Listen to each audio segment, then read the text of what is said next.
All right, Mr. Van Dance, here is a conclusion to our videos on carbs.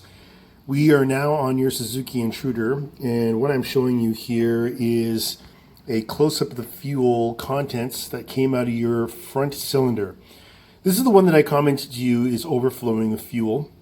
It was actually coming right out the top vent, and as you can see, there's a lot of schmutz that was inside that carb that is now, well, out.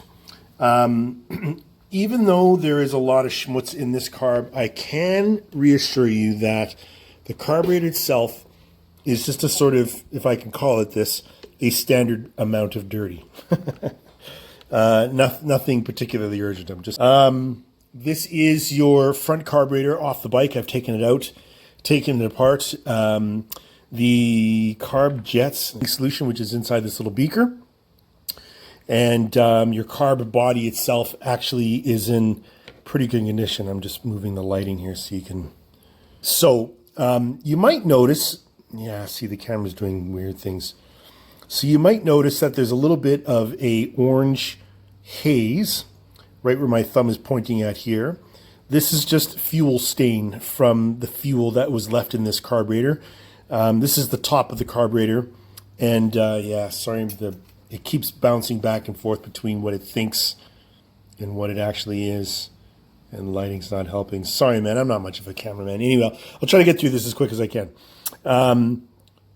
This is staining from the fuel that was left in the carb. This is the front carb, and that schmutz that I showed you came out of this float bowl.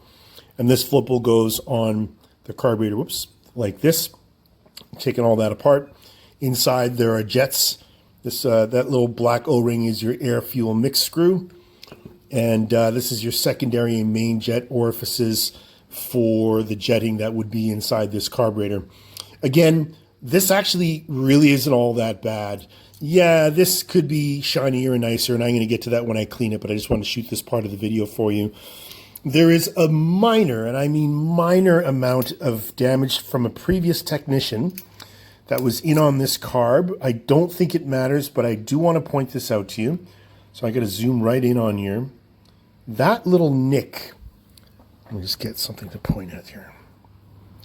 This teeny little nick right here, if I turn the slide or turn the butterfly, you'll see how it presents. This is actually an air obstruction to how this carburetor will be able to meter air as it enters fuel. And you can clearly see that there's a little bit of staining right where that previous mark was.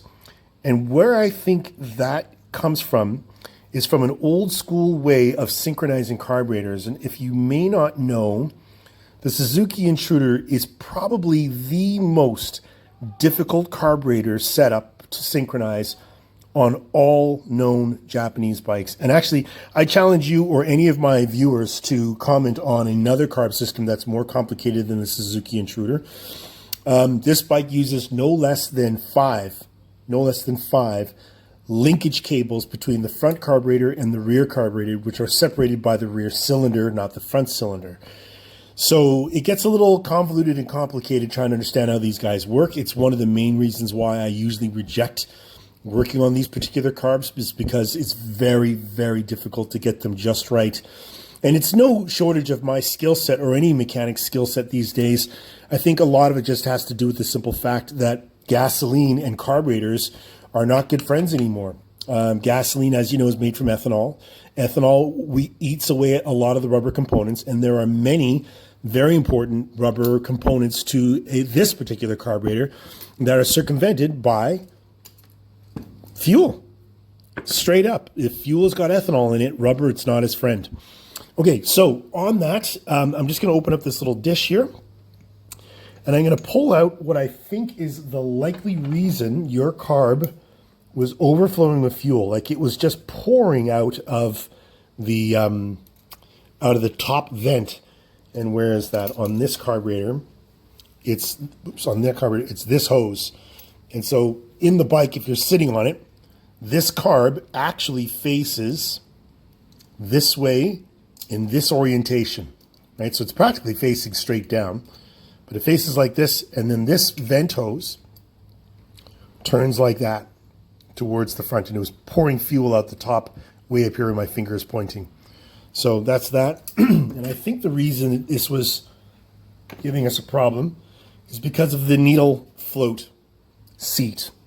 Just going to use this cloth to clean it off. This is a nice clean jet. And I think the O-ring on it is probably in good condition, but we're going to zoom right in on what I have here. Yeah, sorry about the dirt on my finger there. It's a little bit gross, but focus on the jet. This is a part that I can't focus on. If I'm going to do this, hold my hand still. Yeah, there we go. Okay. Whoops, too close. Perfect. All right, so right around this rubber O-ring, which seats inside the carburetor, I believe fuel is passing right past this black rubber O-ring.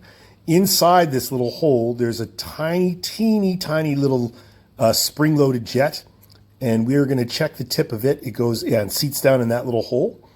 We're going to check it in a minute, but I think what's happening is fuel's actually going right past this rubber ring. I think this is not a fuel O-ring, and the reason why I believe that is a fuel O-ring is typically not black in color. They're normally green, and they're made from a space-age name. It's called Viton. And Viton is basically a rubber O-ring that is fuel resistant and typically occupies this position. I've not checked out the rear carb, but I'm suspect that it has the exact same O-ring in it, although it's not leaking. Remember that comment I said about your VMAX, sleeping dogs lie? We might just leave that one in there. If it's not leaking, if it's not broken, we ain't gonna fix it. But I think that's why this particular one was leaking. So I'm gonna pull back here real quick, put this guy down, and get the needle out of the cleaning solution here. And this is a teeny tiny little part. To put this part into perspective, hold on, I'm just going to get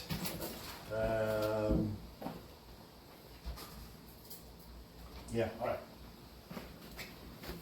all right, so here is a nickel in my hand, and here is the needle.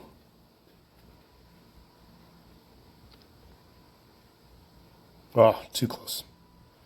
So there it is. That's how small it is. It's a teeny tiny little part. And the part in question, which my camera can't focus on, is this little teeny tiny black rubber tip. Now, maybe I dry it off a little. I can maybe show you.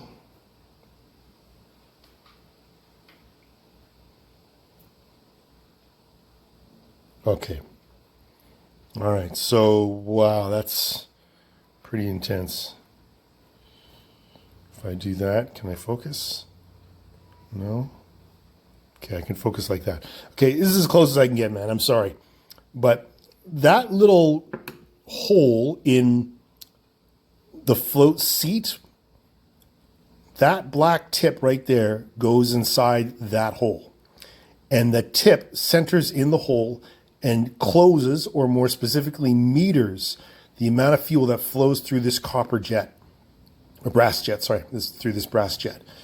And what may be happening with this particular little black tip is you might notice that there's a teeny tiny little ridge right there. And that little ridge is a worn spot on this black tip, and it allows fuel to flow right by.